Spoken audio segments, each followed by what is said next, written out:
Chapter 3.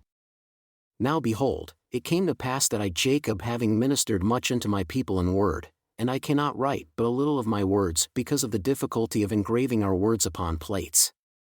And we know that the things which we write upon plates must remain, but whatsoever things we write upon anything say that be upon plates must perish and vanish away.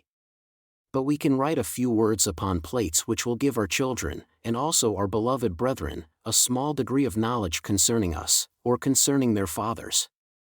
Now in this thing we do rejoice, and we labor diligently to engraven these words upon plates, hoping that our beloved brethren and our children will receive them with thankful hearts and look upon them, that they may learn with joy, and not with sorrow, neither with contempt, concerning their first parents. For this intent have we written these things, that they may know that we knew of Christ, and we had a hope of his glory many 100 years before his coming. And not only we ourselves had a hope of his glory, but also all the holy prophets which were before us. Behold, they believed in Christ and worshipped the Father in his name, and also we worship the Father in his name. And for this intent we keep the law of Moses, it pointing our souls to him. And for this cause it is sanctified unto us for righteousness, even as it was accounted unto Abraham in the wilderness to be obedient unto the commands of God and offering up his son Isaac, which was a similitude of God and his only begotten Son. Wherefore, we search the prophets, and we have many revelations and the spirit of prophecy. And having all these witnesses, we obtain a hope and our faith becometh unshaken, insomuch that we truly can command in the name of Jesus and the very trees obey us, or the mountains, or the waves of the sea. Nevertheless, the Lord God sheweth us our weakness, that we may know that it is by his grace and his great condescensions unto the children of men that we have power to do these things. Behold, great and marvelous are the works of the Lord, how unsearchable are the depths of the mysteries of him. And it is impossible that man should find out all his ways. And no man knoweth of his ways save it be revealed unto him, wherefore, brethren, despise not the revelations of God. For behold, by the power of his word, man came upon the face of the earth, which earth was created by the power of his word. Wherefore, if God being able to speak in the world was, and to speak in man was created, then why not able to command the earth or the workmanship of his hands upon the face of it according to his will and pleasure? Wherefore, brethren, seek not to counsel the Lord, but to take counsel from his hand, for behold, ye yourselves know that he counseleth in wisdom, and in justice, and in great mercy, over all his works. Wherefore, beloved, be reconciled unto him through the atonement of Christ, his only begotten Son, that ye may obtain a resurrection according to the power of the resurrection which is in Christ, and be presented as the firstfruits of Christ unto God, having faith and obtained a good hope of glory in him before he manifesteth himself in the flesh. And now beloved, marvel not that I tell you these things, for why not speak of the atonement of Christ and attain to a perfect knowledge of him, as to attain to the knowledge of a resurrection and the world to come? Behold, my brethren, he that prophesieth, let him prophesy to the understanding of men. For the Spirit speaketh the truth, and lieth not, wherefore, it speaketh of things as they really are, and of things as they really will be. Wherefore, these things are manifested unto us plainly for the salvation of our souls. But behold, we are not witnesses alone in these things, for God also spake them unto prophets of old. But behold, the Jews were a stiff-necked people, and they despised the words of plainness, and killed the prophets, and sought for things that they could not understand. Wherefore, because of their blindness, which blindness came by looking beyond the mark, they must needs fall, for God hath taken away his plainness from them, and delivered unto them many things which they cannot understand because they desired it. And because they desired it, God hath done it that they may stumble. And now I Jacob am led on by the Spirit unto prophesying, for I perceive by the workings of the Spirit which is in me that by the stumbling of the Jews, they will reject the stone upon which they might build and have safe foundation. But behold, according to the Scriptures, this stone shall become the great, and the last, and the only sure foundation upon which the Jews can build. And now my beloved, how is it possible that these, after having rejected the sure foundation, can ever build upon it that it may become the head of their corner? Behold, my beloved brethren, I will unfold this mystery unto you, if I do not by any means get shaken from my firmness in the Spirit and stumble because of my over-anxiety for you. Behold, My brethren, do ye not remember to have read the words of the prophet Zenos which spake unto the house of Israel, saying, Hearken, O ye house of Israel, and hear the words of me, a prophet of the Lord? For behold, thus saith the Lord, I will liken thee, O house of Israel, like unto a tame olive tree which a man took and nourished in his vineyard. And it grew, and waxed old, and began to decay. And it came to pass that the master of the vineyard went forth, and he saw that his olive tree began to decay. And he said, I will prune it, and dig about it, and nourish it, that perhaps it may shoot forth young and tender branches, and it perish not. And it came to pass that he pruned it, and digged about it, and nourished it, according to his word. And it came to pass that after many days it began to put forth somewhat a little, young and tender branches, but behold, the main top thereof began to perish. And it came to pass that the master of the vineyard saw it, and he said unto his servant, It grieveth me that I should lose this tree. Wherefore, go and pluck the branches from a wild olive tree and bring them hither unto me, and we will pluck off those main branches which are beginning to wither away, and we will cast them into the fire that they may be burned. And behold, saith the Lord of the vineyard, I take away many of these young and tender branches, and I will graft them whithersoever I will, and it mattereth not that if it so be that the root of this tree will perish, I may preserve the fruit thereof unto myself. Wherefore, I will take these young and tender branches, and I will graft them whithersoever I will, take thou the branches of the wild olive tree and graft them in the stead thereof. And these which I have plucked off, I will cast into the fire and burn them, that they may not cumber the ground of my vineyard. And it came to pass that the servant of the Lord of the vineyard did according to the word of the Lord of the vineyard, and grafted in the branches of the wild olive tree. And the Lord of the vineyard caused that it should be digged about, and pruned, and nourished, saying unto his servant, It grieveth me that I should lose this tree.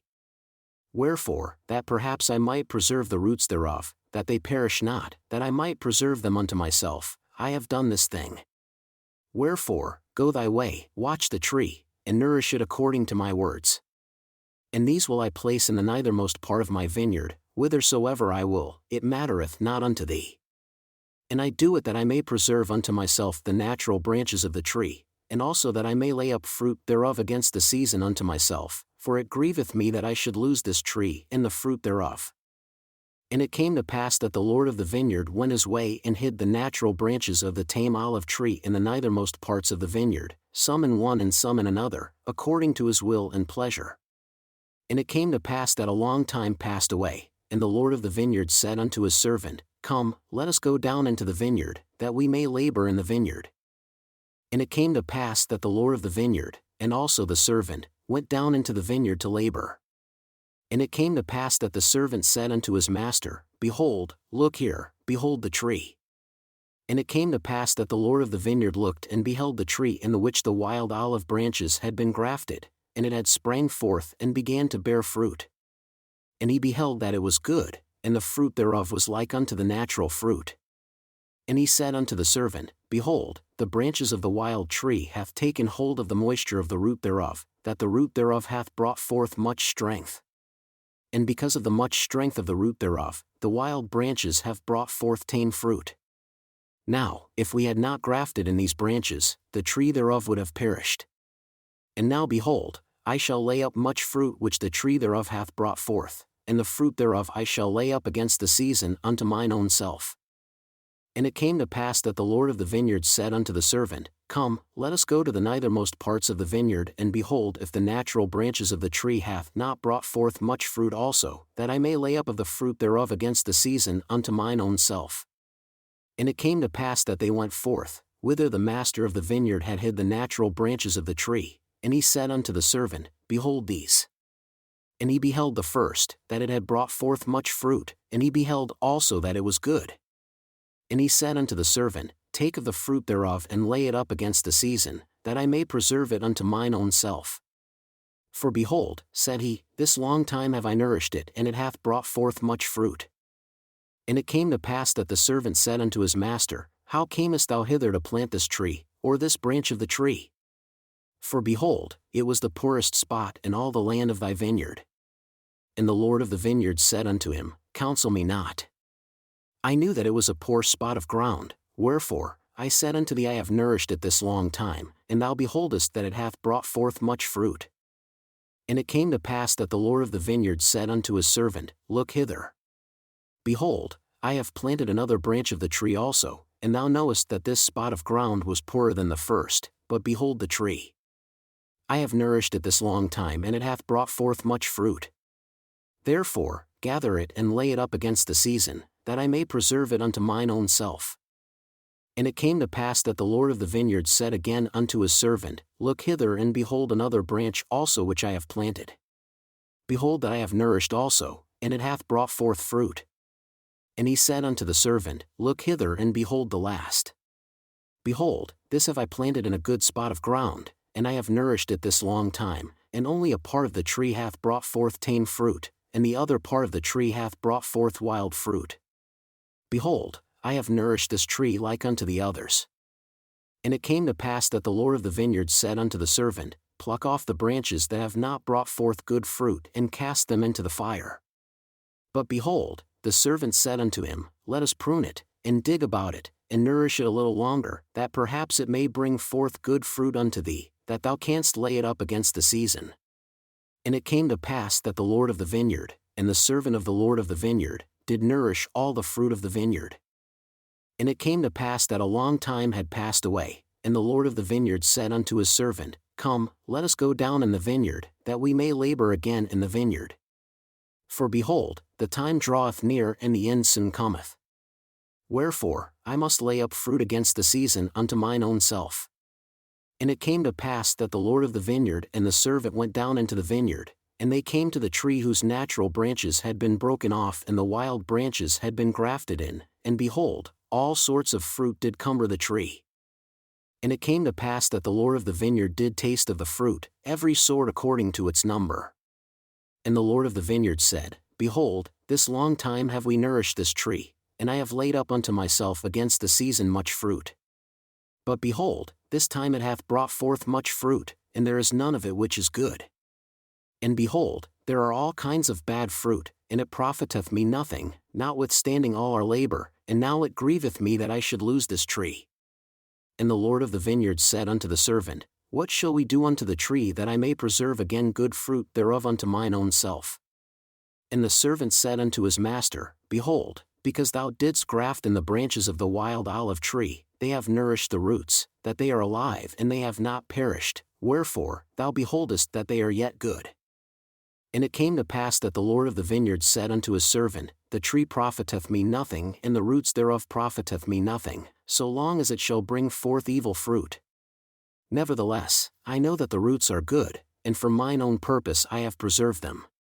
And because of their much strength, they have hitherto brought forth from the wild branches good fruit.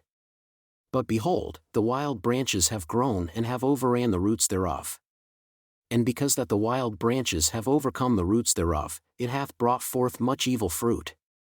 And because that it hath brought forth so much evil fruit, thou beheldest that it beginneth to perish, and it will soon become ripened, that it may be cast into the fire, except we should do something for it to preserve it.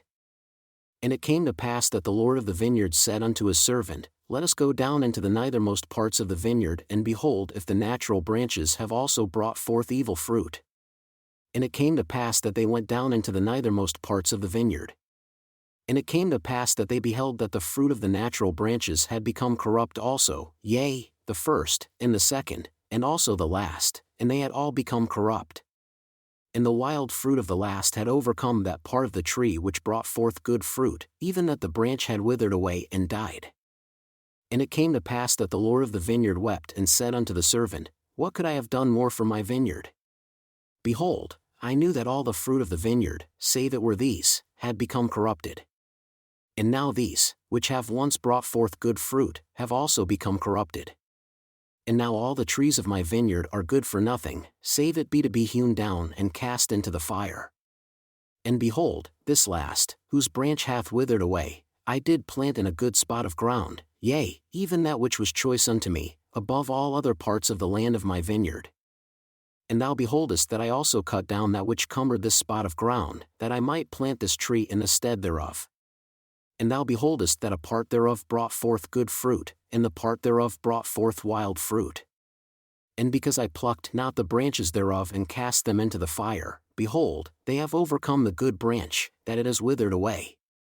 And now behold, notwithstanding all the care which we have taken of my vineyard, the trees thereof have become corrupted, that they bring forth no good fruit.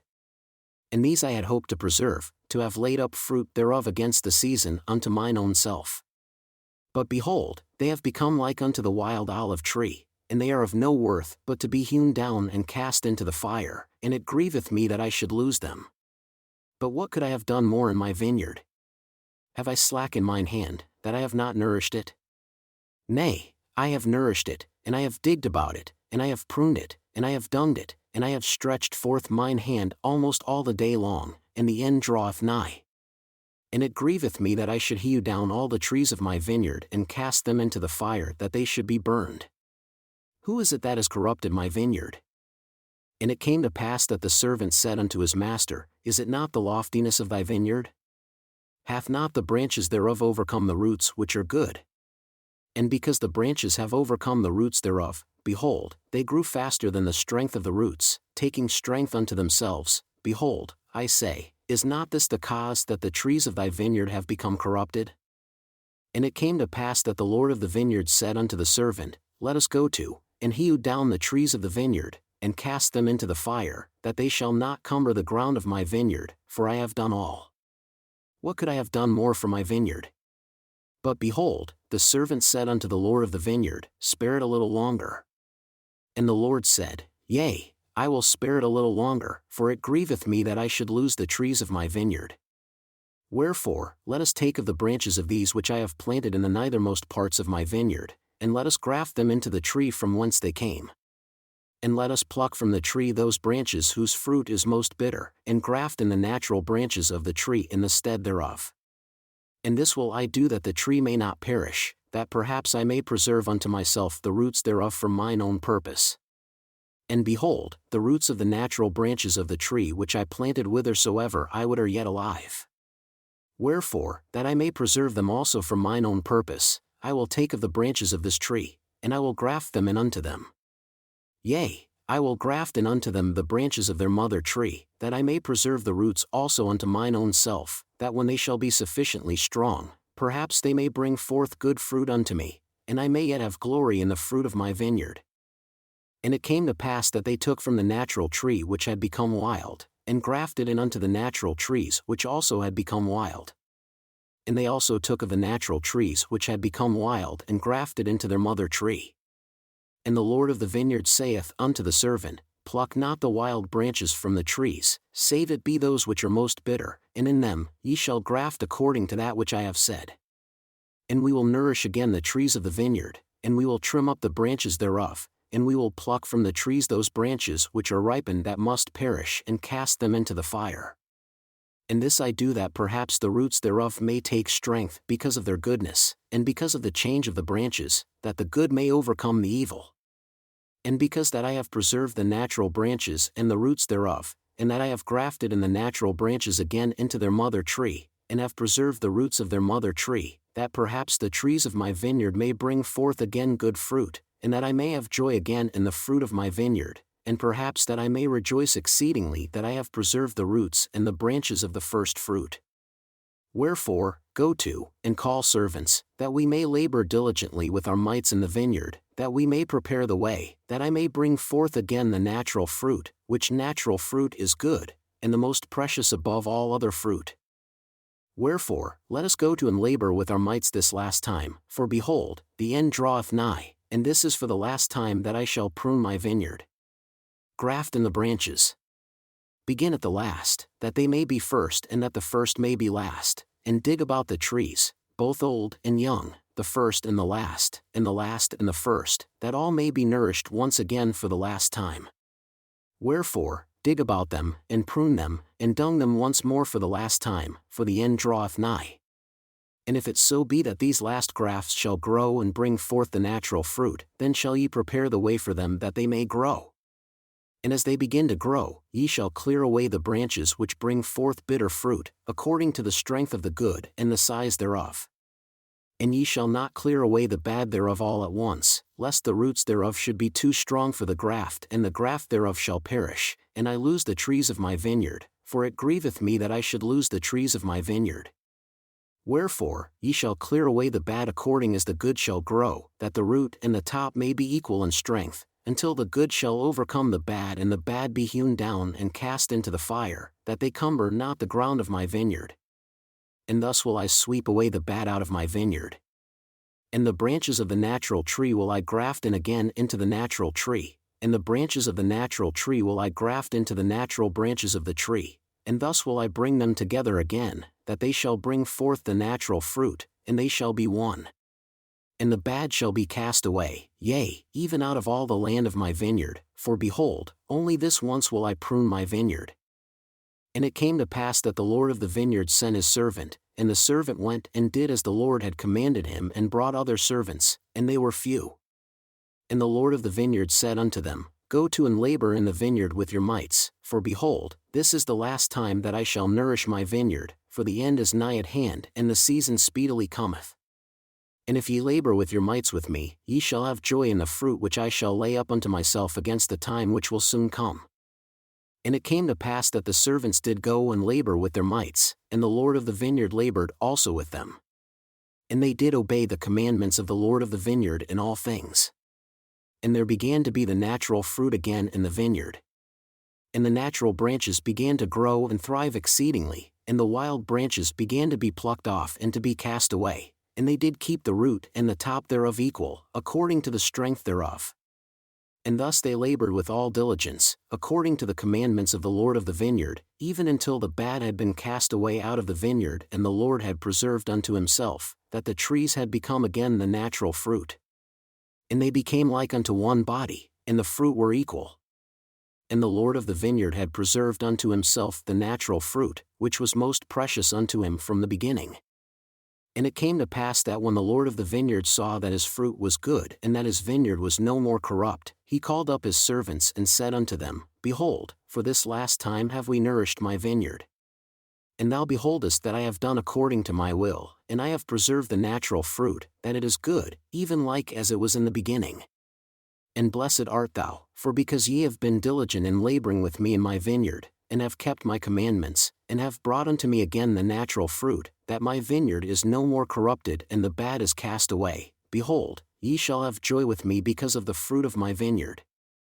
For behold, for a long time will I lay up of the fruit of my vineyard unto mine own self against the season which speedily cometh. And for the last time have I nourished my vineyard, and pruned it, and dug about it, and dunged it. Wherefore, I will lay up unto mine own self of the fruit for a long time, according to that which I have spoken. And when the time cometh that evil fruit shall again come into my vineyard, then will I cause the good and the bad to be gathered. And the good will I preserve unto myself, and the bad will I cast away into its own place. And then cometh the season and the end, and my vineyard will I cause to be burned with fire.